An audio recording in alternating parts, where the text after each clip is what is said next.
going on today, YouTube? Jason the X-Bacon Gaming, bringing you a, let's call it a tutorial on how to make a power supply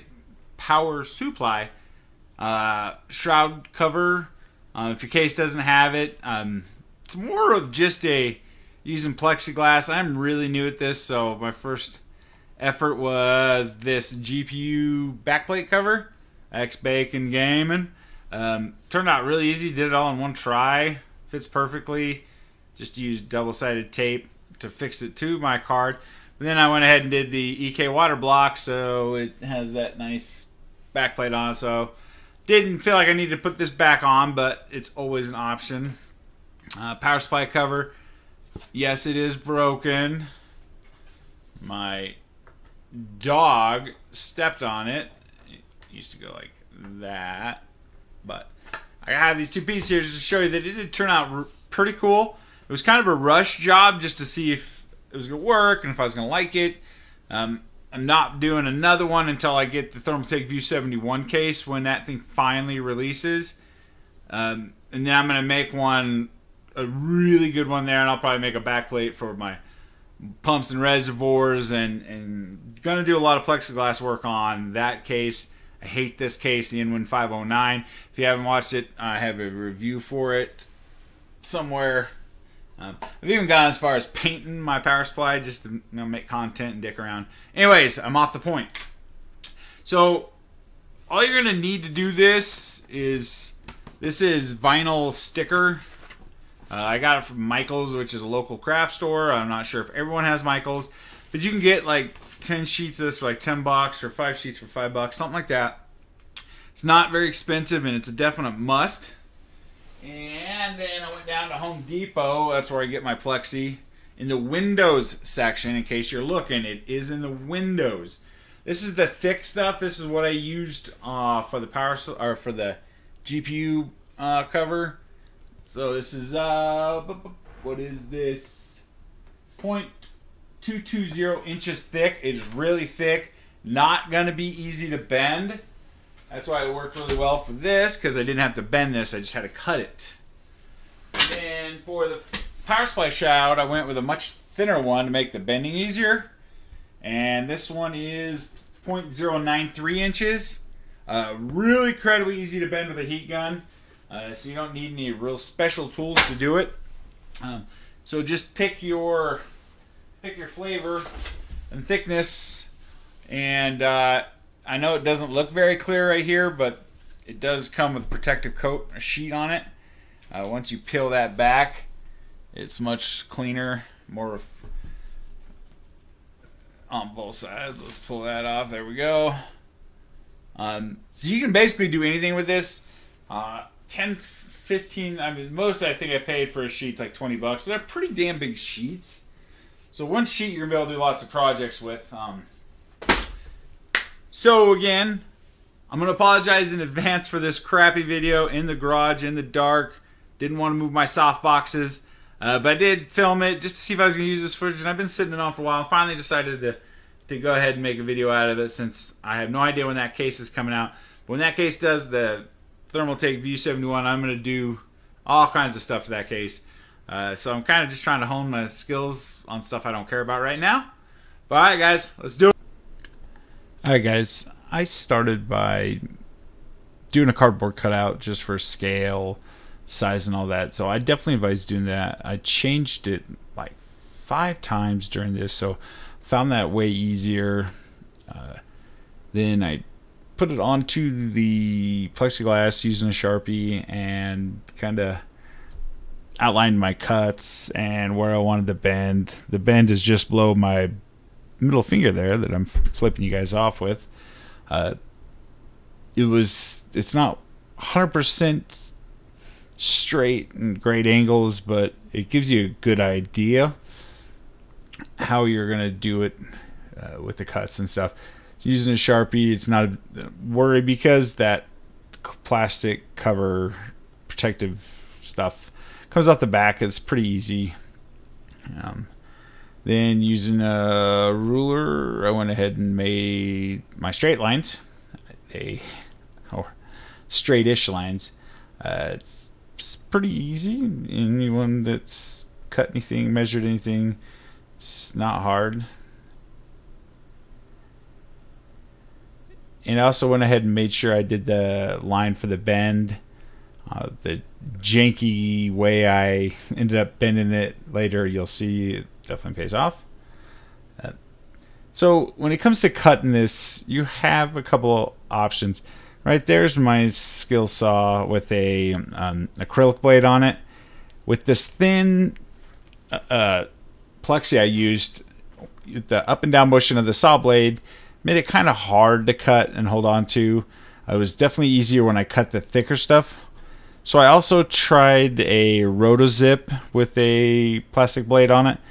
Well, it cut it and it hot knife through butter. It did make a huge mess, and it had these ugly edges, but it definitely worked better than the skill saw.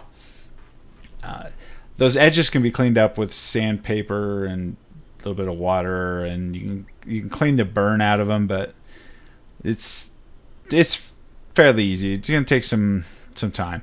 So then I went ahead and put the whole item in there and clamped 2 2x4s right on my bend line. Grabbed the heat gun I already owned. If you don't own one, they're like $20, Harbor Freight. This worked really well because I used a thin Plexi, and then applying heat quasi evenly, it really just bent. So you don't have to use any glue, make cuts. I'm sure if you did glue and cuts, it would probably be, sharper angles at the bend, but I felt this worked pretty good. Just apply heat and give it a little bit of force, and you'll feel it just give like super duper easy. Again, I already owned all this stuff, so when I tell you it's with household stuff, it's stuff I have. I'm sure all these parts and pieces isn't very expensive, so if you already have it or your dad has it, whatever. Always advise asking your dad before you access his tools, if that is a issue. So it did bend. Watch out, it's hot. Woo! Trying to get a sharp bend there. If you hold it and let it cool, it'll cool in the position you want it. I just flipped it over so I could get a little bit more bend and torque, just to try to get it perfect. And of course it wasn't perfect, because the nature of a 2x4 has got rounded edges. It's not real sharp, but it is what it is. So it's bent. I decided I wanted to try to put a cable pass through. Why? I don't know. So when I used this, it was a lower RPM cutoff tool, and I already have the air compressor, so if you have it, use it. If not, this cut it way better. Didn't spider web and do the shards of Plexi flying everywhere. It worked and worked well. Again, the skill saw would work well as long as you can clamp it down and hold it. It would definitely be the best way to do it, but I'm more of an instant gratification guy, so I need it to be done right away. And so I don't advise doing a cable pass through. It's not easy.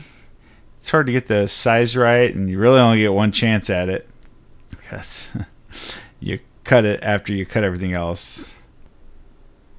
So again, I don't advise the cable pass through. I used a grommet off an old case, and it worked, but it does make it more brittle because you have another fracture point, and I think that's actually what broke it when my dog stepped on it. But either way, it worked ish.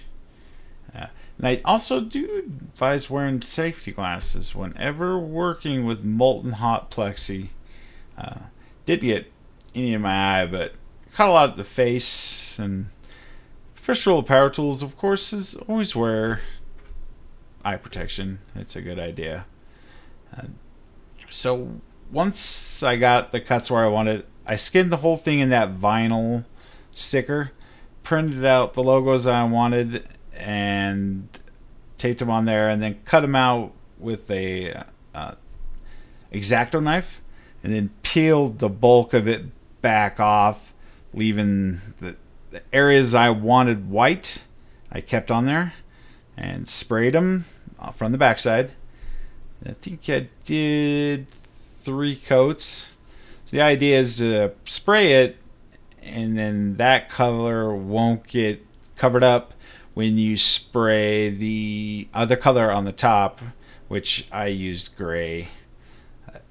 So, of course, be careful when spray painting. You're gonna paint stuff.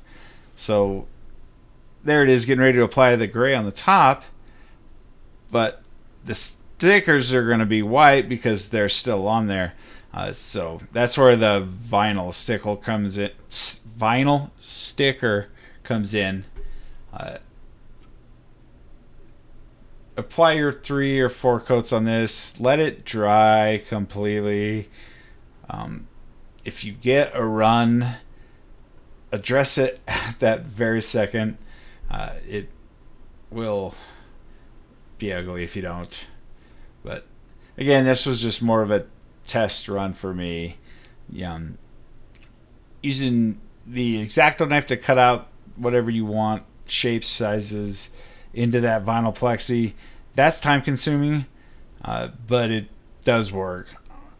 It's super duper easy. I think these logos came out really well, the finished product. So after everything dries, use your X-Acto knife again and carefully peel the stickers back off, and it should expose whatever color you used on the underside. And it does look pretty dope, pretty fresh. Sorry that this was not in focus, but and hopefully if it comes off, maybe you guys get the idea. So a little bit of spray paint, vinyl sticker, X-Acto knife, and a heat gun. Something to cut with. So the parts list does get extensive, but it's not like it's stuff you can't use in the future or later builds, something like that. But basically, whatever you want to put on it, you can. And it actually turns out really well if your camera's in focus at the time of doing this. But again, thank you for taking the time to watch. Sorry it's such a crap quality in some parts of this. I've never worked with Plexi before. I've spray painted a bunch of times, but it's really not that hard.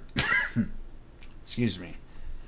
So if you got the time, got the effort, and the imagination, you can make.